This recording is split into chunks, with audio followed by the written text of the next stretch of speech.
So threats and adversaries. So in the previous video we discussed our security assets, so anonymity, pseudonymity, privacy, and then your actual security assets such as your banking information, your address, something that actually is of importance and significance to you that could cause damage or have a lot of consequences if they are released to the public, such as your credit card information.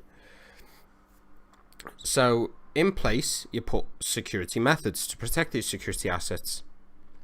Now, I've selected only a few out of the thousands, but these are the most common security methods. So you might have heard of these, or you might even be familiar with some of these. So these security methods are put in place to protect our security assets. The security is the degree to which our assets are resistant to threats from adversaries. And then we select the security controls or settings based on the type of threat and the type of adversary. The threats, I think you already know what threats are. They are just things, basically bad things that can happen. They are like weapons. Think of them like weapons, cyber weapons. They are bad though.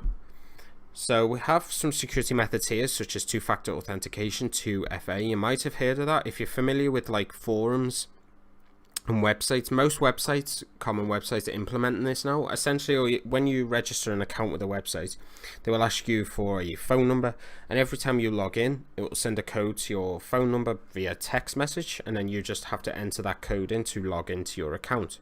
It's very useful. You may also see QR codes, so that you have to like scan it to log in and stuff like that. It's very useful though. Encryption, we talked about that in the previous video. That ties into HTTPS. Now, if you haven't watched my pen testing course, I do go into listening into packets and attacking networks.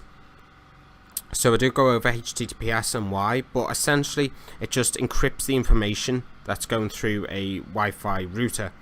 So when you send a request to your router, it sends a request back from the internet, and people can listen in to the packets being sent. And obviously that's not a good thing if you're in a public Wi-Fi spot and you buy something. So you enter your credit card information on a website and it doesn't have HTTPS, then that information that is being sent to the internet through the public Wi-Fi spot, other people can listen into that through sniffing packets. So it's important to have websites to have HTTPS when dealing with like your personal data. Network security as well, you may be familiar with that. So your router, your network router at your house or in your office, wherever you are, will have a WPA2 key. It might have a WPA. Now, if it has WEP, then that's quite vulnerable and it's a bit risky to have that. It's still security, but it would take about two minutes to crack the key for that network if it had WEP. That is also discussed on my pen testing course. And once you've got into the network, then you can do loads of different things, such as sniff the packets, what I talked about before. You can try and get into computers, you can pivot and then get into, once you've hacked into a computer, then you can pivot and try and hack into the phone or another device connected to the network through one that you've already infected. We'll go into more detail on all of this, but just to give you a brief overview, just to show you how interesting this can get with cybersecurity. So firewalls as well. The firewalls just basically monitor connections to and going to and from a network. So going into a network and from the network through ports. Now, firewalls basically just, like I said, they just monitor these and make sure no one's connecting through ports they shouldn't be, or ports that open shouldn't be. They close them, etc. I will go into a lot more with firewalls as well. Updates and patching. Now, this is probably the most important security method. Always keep your operating system up to date and always patch everything. A recent cyber attack in the UK was on the NHS, which is the National Health Service. It's hospitals, people pay into it, taxpayer, and then you get free healthcare. The hospitals, a few hospitals were affected from a ransomware, which is a threat. I haven't mentioned it on here, but ransomware is also a threat. Essentially what that does is it encrypts all of the files on a desktop. So if you ran the application, the ransomware would encrypt all your files, so you wouldn't be able to open them or see them. And then it will force you to pay a certain amount to get them decrypted, so you can have your files back. That's why it's called a ransomware. Anyway, the hospitals were under attack from this ransomware. It encrypted everything. People couldn't have their surgeries. It halted the whole hospital service and caused quite a bit of mayhem within the cities. And that was because the hospitals didn't update their operating system. They were running Windows XP that is no longer supported. Therefore, the updates that were out for them, they didn't even implement them, and it was unpatched. So it was an old operating system anyway, which is no longer supported. Plus, they didn't update it to the final update that Microsoft released because they were running Windows XP. They had a very old XP. So all these computers in the network were just ransomware. They were held ransom. So they have to spend millions and millions getting people in to fix it.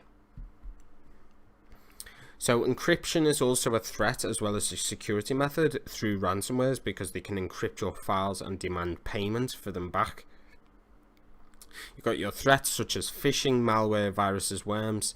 Worms are typically used in networks. So if you have like an office building with a network, a worm will go into the network and then basically take over the whole network. It will go through the network like a worm and essentially get whatever information it was designed to get. You got phishing. Now you may be familiar with that. Whenever you get some dodgy emails or strange emails from like companies or people pretending to be from companies, the most common one you get is like a PayPal one that says please confirm your account, and then it says please enter your login information, and you have to click a button and it'll send you to a fake website, but it looks exactly like PayPal. And when you enter your information, essentially you're sending that information to their database, and then all they have to do is read their database to get your genuine PayPal information. So phishing is the most popular. I'm not sure how successful it actually is for the person who's actually phishing. I will get more data on that and information, but it is very common. So just be careful. Always check the emails that you get. Make sure it's from the actual company. So most companies will have like service@paypal.co.uk. The phishing emails might have service, but instead of a C, it might be an E. So they change one little letter, or they change a letter into a number to try and trick you into believing that it's a genuine email. Viruses, very common. Rats, remote administration tools. Most standalone hackers who black hat will use rats. Essentially it's just a remote admin tool. I do go through that on my pen testing course. I create one, so I recommend you go and watch that course if you want to see what a rat does. In fact, I will leave a link in the description for a live hacking demo that will go over most of these security methods and threats in one video. Essentially, I get into a network, I create a fake network, get a laptop to connect to it, I listen into the network, and then inject scripts and then upload a rat to the computer. So I'll leave the link for that in the description. Just go and check that video out. And then you've got rootkits and backdoors. A backdoor is essentially just the rat. So think of the rat as just an application, normal application on a computer. That rat will create a backdoor. That backdoor is then sent to the computer they want to actually hack.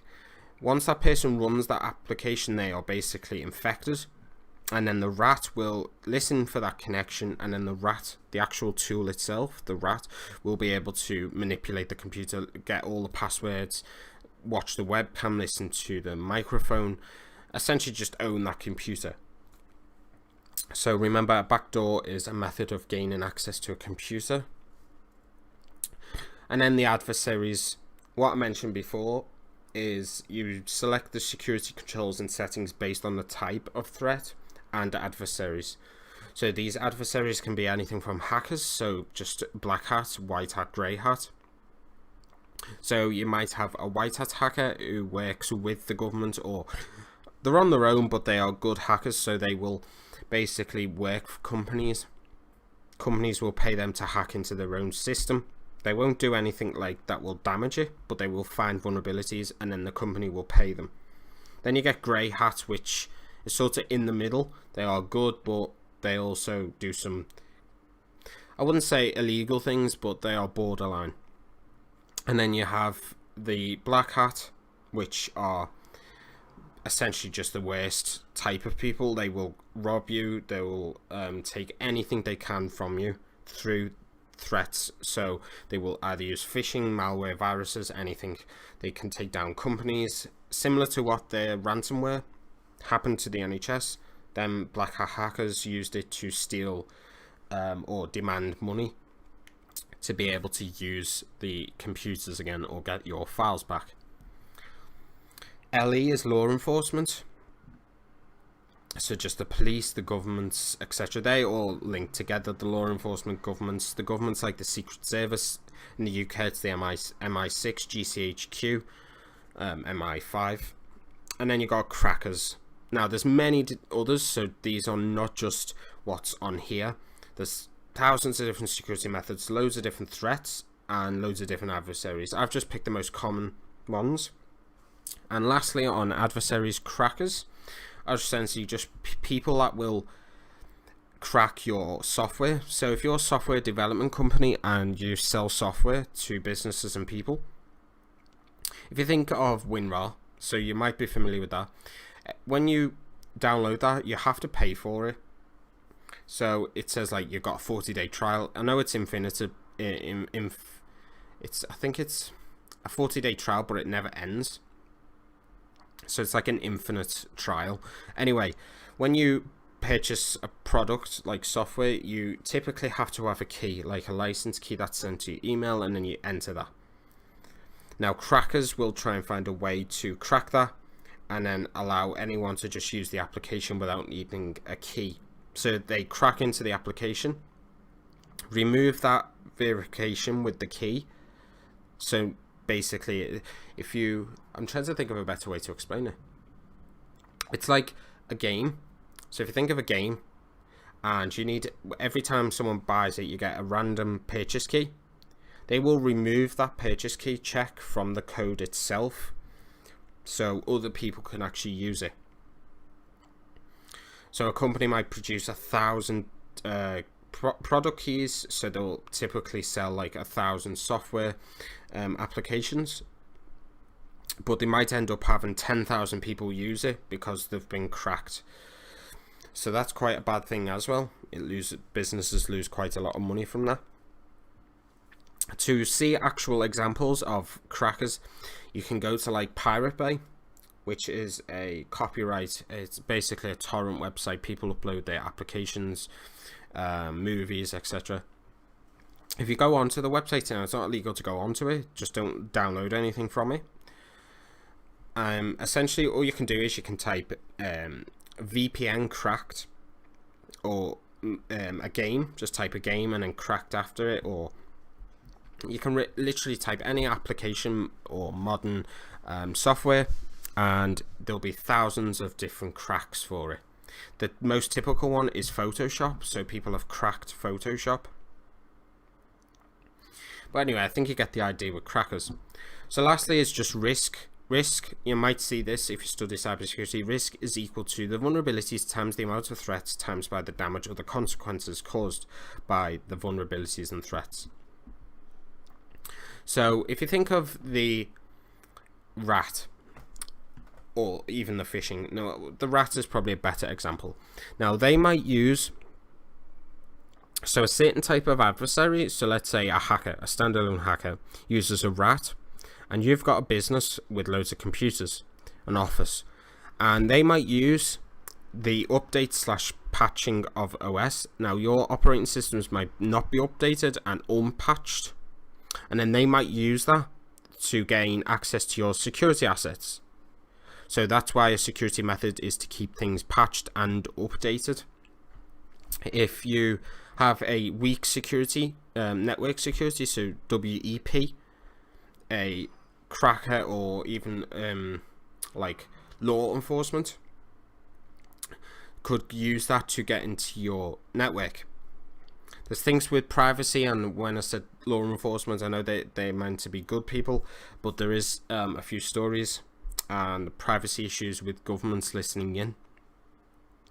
But like I said before, a hacker could use WEP. So if you've got a office or your home networks using WEP, they could crack the key for that in a few seconds or minutes, connect to your Wi-Fi, and basically get free internet, or just use it to hack into your devices connected to that Wi-Fi. So I'll leave this part here for now. So if you found this useful, please leave a like, comment if you're stuck with anything. I'll be happy to help and discuss further. Please subscribe for future content, and I will see you all in the next video.